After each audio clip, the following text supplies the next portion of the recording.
Sénégal depuis les années 50 ou 60. Donc on voulait parler d'Afrique, on voulait faire parler l'Afrique pour parler d'Afrique. On ne voulait surtout pas en parler simplement nous. Et l'idée, ça a été de réunir des collections patrimoniales et puis d'y adjoindre pas mal de créations contemporaines d'artistes de la diaspora d'Afrique de l'Ouest, en fait, qui peuvent travailler à Paris, au Sénégal ou ailleurs, ou en Côte d'Ivoire, par exemple. Et de voir un petit peu comment le passé et le présent se répondent, pourquoi ces objets sont ici, pourquoi d'autres sont là, qu'est-ce qui aujourd'hui semble important aux artistes de faire percevoir de leur culture, de leurs éléments. Et beaucoup de créations contemporaines qui sont présentées ici reprennent finalement des motifs ou des techniques pour le moins traditionnelles, et puis en adjoignant tout un tas de symboles, de matériaux plus actuels par exemple. Donc on a vraiment un dialogue entre le passé et le présent, et c'est finalement le fondement même du musée. Les objets sont là pour qu'on puisse dialoguer et qu'on puisse parler avec le passé, le présent, le futur, des cultures d'ici, des cultures de là, et que ces objets soient vraiment des passerelles, des témoins. Alors le lien, il est à la fois très ancien parce qu'il est commercial. Dakar étant des plus grands ports d'Afrique, Le Havre étant des plus grands ports d'Europe. Donc on sait bien que les rapports ont souvent commencé avec le commerce. Donc traditionnellement, commercialement, il y a des rapports depuis toujours. Et c'est vrai que culturellement, nous on a appuyé vraiment le discours ici sur un personnage qui était un ancien colonisateur, un ancien militaire qui s'appelait le général Archinard, qui est originaire du Havre et qui a donné des collections au Havre. Donc c'est la partie patrimoniale des collections ici du Havre sont dues à cette collection qui était celle qui a été rapportée par un militaire qui avait un intérêt pour le quotidien, pour la culture, mais qui était effectivement envoyé là-bas pour des histoires complètement militaires et colonisatrices. De son côté, Béhanzin réorganise son armée. Il se lance dans des achats d'armes pour accroître sa puissance de feu. Au nombre de ces armes acquises, il y avait ce canon, acheté auprès des Allemands par l'intermédiaire d'un négociant venu du Togo, du nom d'Adjavan. La reprise de la guerre était dans tous les esprits. L'armée de Béhanzin attaque au début de l'année 1892 des villages Ouati dans la région de Grand Popo. En mars, c'est au tour des villages sur la rive droite de l'Ouémé. Pour s'en convaincre, le gouverneur Victor Ballot remonte l'Ouémé à bord de la Topaze, une canonnière. Il est accueilli par des tirs provenant des soldats de Béhanzin. La guerre était inévitable désormais.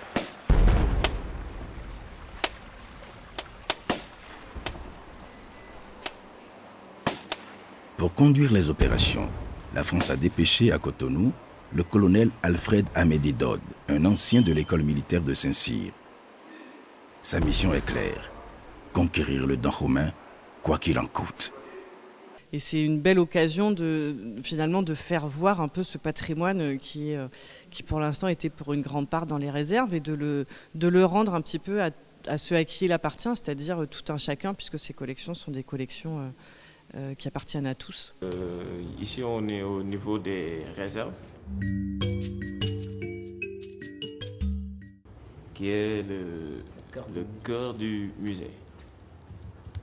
On est dans la 4e salle, celle la plus grande des réserves.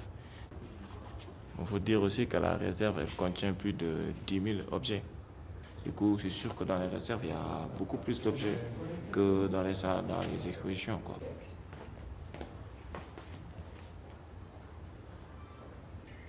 Mali, 76, 80. Alors le but dans les réserves du musée Théodore Monod de l'IFAN est de choisir un certain nombre d'objets. Très peu en quantité, mais des objets absolument exceptionnels qui viendront compléter la sélection qui a été faite dans les collections du Muséum du Havre et dans d'autres collections françaises. Donc ça, ces grands-là sont d'un type qu'on appelle Wanyugo, la tête du roi à cause de la cupule ici. Je peux en soulever un. Allez-y.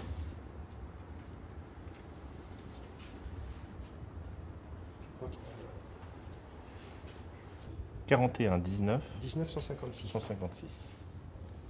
Je vais quand même la photographier. Il y a une très bonne état. Regarde, tu vois, le travail de restauration qui doit faire dessus.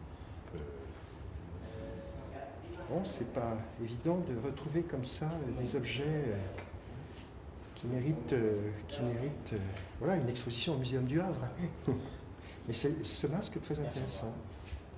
Je pense qu'il y a ici un numéro, voilà, il a été recueilli en 1956. On voit bien ici les traces de patine et d'usage qui montrent que ce masque a réellement été porté, a dansé. On a quand même la chance ici d'avoir des objets qui avaient été recueillis par des chercheurs de l'IFAN dans les années 50. L'IFAN était à Dakar, mais il y avait ce qu'on appelait des centrifans dans toute la sous-région. Et donc à l'époque, les centrifans collectaient et envoyaient à Dakar des objets qui étaient censés représenter les cultures de tel ou tel pays de la sous-région.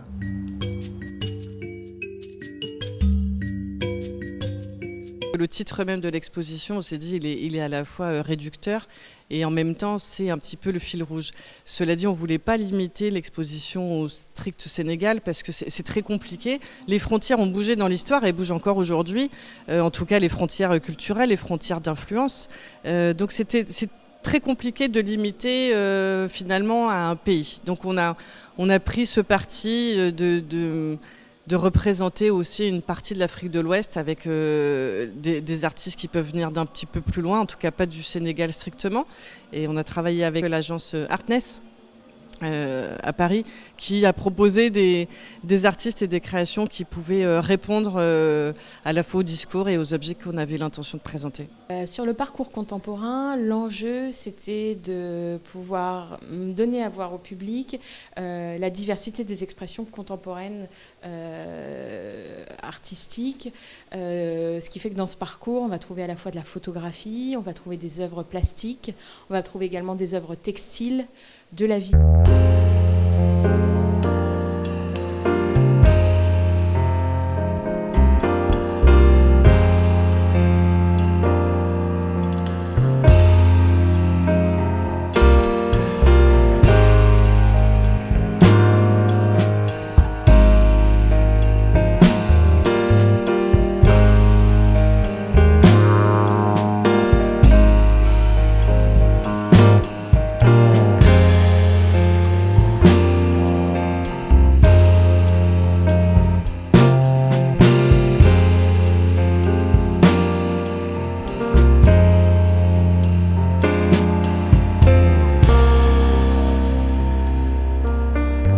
Sur ce parcours contemporain avec l'agence Artness qui pilote aussi un magazine qui s'appelle Intense Art Magazine et qui s'intéresse justement à la création contemporaine d'Afrique et de la diaspora.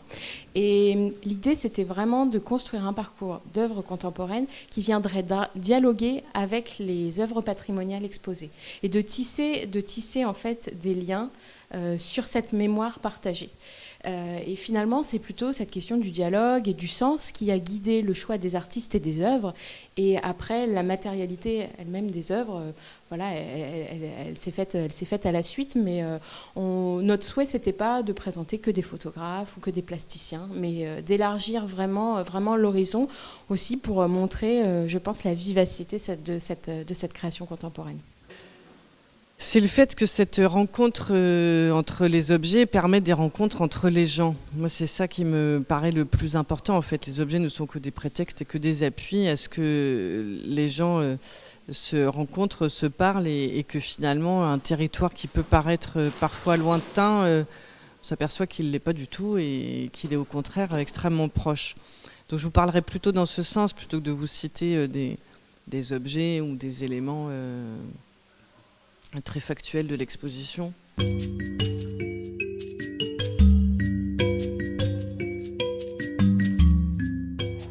La création de l'IFAN est la conséquence d'une suite logique au point de vue d'organisation de la recherche en Afrique occidentale. L'IFAN a été créé en août 1936 par un décret du gouverneur général de l'époque, Jules Brévilliers.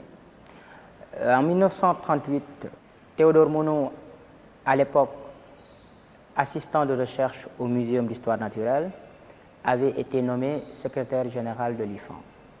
Et donc on lui donne souvent la paternité de l'IFAN parce qu'il est vrai que toute la transformation de la structure a été sous son magistère.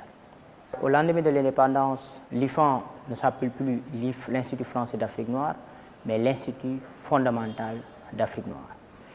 L'IFAN a plusieurs départements, parmi lesquels le département qui nous concerne, nous, particulièrement, c'est le département des musées.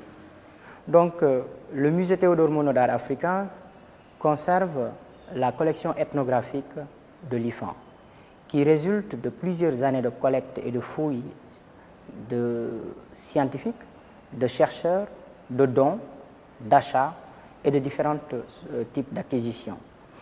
Aujourd'hui, on peut estimer la collection sur la base de 9000 pièces. Les objets qui sont conservés ne proviennent pas uniquement du Sénégal, mais proviennent de tous les États qui, à l'époque, avant 1960, constituaient ce qu'on appelait l'Afrique occidentale française. Nous avons des objets qui nous proviennent du Bénin, du Togo, Sierra Leone, Mauritanie, etc. La particularité du musée Théodore Monod, c'est qu'il conserve pratiquement la mémoire culturelle de l'ex-Afrique occidentale française.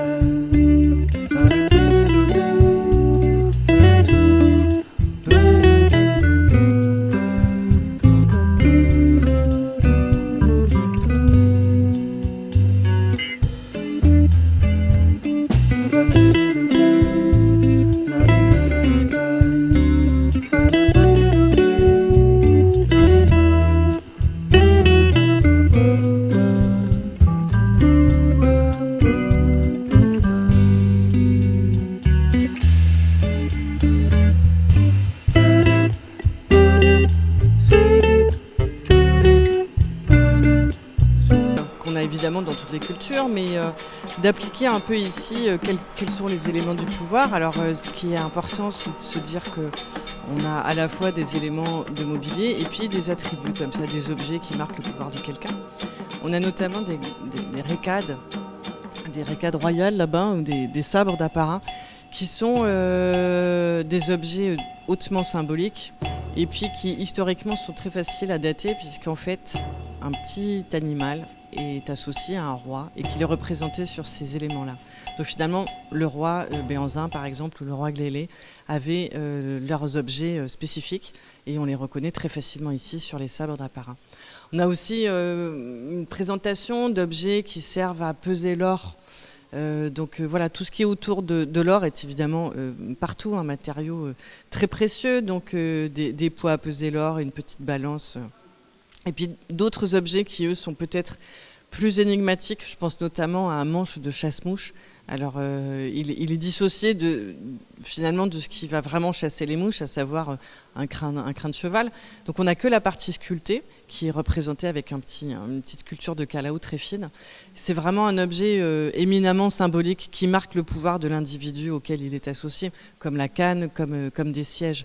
Donc on a vraiment souhaité rassembler finalement dans une salle tous les objets qui sont directement associés, symboles de ce pouvoir, et avec des créations contemporaines qui reprennent en fait soit des coiffes, soit qui font des allusions à la monnaie, en fait, à l'argent. Voilà, comment aujourd'hui aussi, évidemment, cette notion de pouvoir, par quel symbole elle se décline. En fait. Tout ce qui est vertueux de lui, je les adopte. Mais tout ce qui n'est pas vertueux, on va tout faire pour les effacer. Il a le courage, il est téméraire, il a la témérité, il affronte tout. Il n'a peur, sachant bien que les Européens ont des armes plus sophistiquées que les nôtres. Il a demandé à ses Amazones de foncer. Ce qu'ils ont fait, nous avons eu beaucoup de pertes en vie humaine, mais néanmoins, ça a démontré la bravoure de l'armée dahoméenne. Il est pour nous le héros. Qu'aujourd'hui, les symboles du pouvoir changent, mais il y a toujours des symboles du pouvoir quelqu'un qui possède le pouvoir a toujours autour de lui, avec lui, sur lui, des attributs en fait de ce pouvoir qui permettent à tout un chacun de le reconnaître. Le pouvoir pouvant être politique ou financier, mais évidemment tous ces codes en fait, quelle que soit la culture, quel que soit le temps, on a toujours beaucoup de codes qui indiquent en fait le pouvoir représenté par l'un ou l'autre. Alors, nous, on a pensé à des publics très, très variés en imaginant cette exposition. On a pensé à la communauté sénégalaise du Havre, qui est une communauté parmi les plus importantes en France. Et cette exposition, c'était aussi donner un espace d'expression et un espace pour donner à voir une histoire commune. Ça, c'était très important. On a pensé aussi au jeune public. C'est un public très important ici au Muséum du Havre. C'est la raison pour laquelle on a un parcours jeunesse, une salle jeunesse, etc.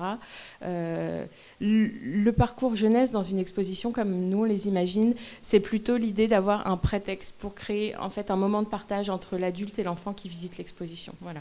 En partant d'un petit carnet découverte, d'un module de quiz ou d'une salle jeunesse, l'idée c'est que l'enfant puisse questionner l'adulte et que l'adulte puisse, en accompagnant l'enfant, s'approprier lui aussi le parcours de l'exposition. Donc finalement, ça va plus largement que la seule médiation vers le jeune public. Et puis évidemment, on a pensé à toutes les personnes qui ont du goût pour les arts d'Afrique, qu'ils soient patrimoniaux, qu'ils soient contemporains. C'est vrai que très souvent, on a tendance comme ça dans l'imaginaire à réduire un peu l'Afrique à des statuettes et des masques. Quand on demande un objet d'Afrique ou l'art africain, qu'est-ce que c'est ? On va nous dire... un masque, une statuette, une relique. On voit systématiquement le côté finalement très, très spirituel et pas tellement l'objet du quotidien, alors que comme partout dans toute culture, il y a des objets qui sont plus ou moins sacrés et secrets, et puis des objets qui ne le sont pas du tout. Et ça nous paraissait important de montrer un petit peu tout. On est dans une des salles de l'exposition, le Havre Dakar. On est dans la salle qui est plus spécifiquement dédiée au jeune public.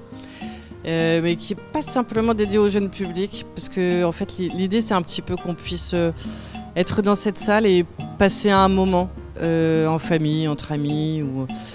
Et finalement, on a souhaité faire percevoir ce qu'est une place de village, avec son arbre à palabres, avec ses grands emblèmes, le car rapide, et puis les échoppes qui sont sur la place ou à proximité de la place. Alors le tailleur, le coiffeur ici, le restaurant. Donc ici, les enfants peuvent à la fois et puis soigner des animaux. Il y a une clinique vétérinaire, donc les enfants peuvent soigner des animaux, ils peuvent se coiffer, ils peuvent s'habiller, ils peuvent faire à manger, ils peuvent découvrir des recettes de bissap et autres subtilités sénégalaises.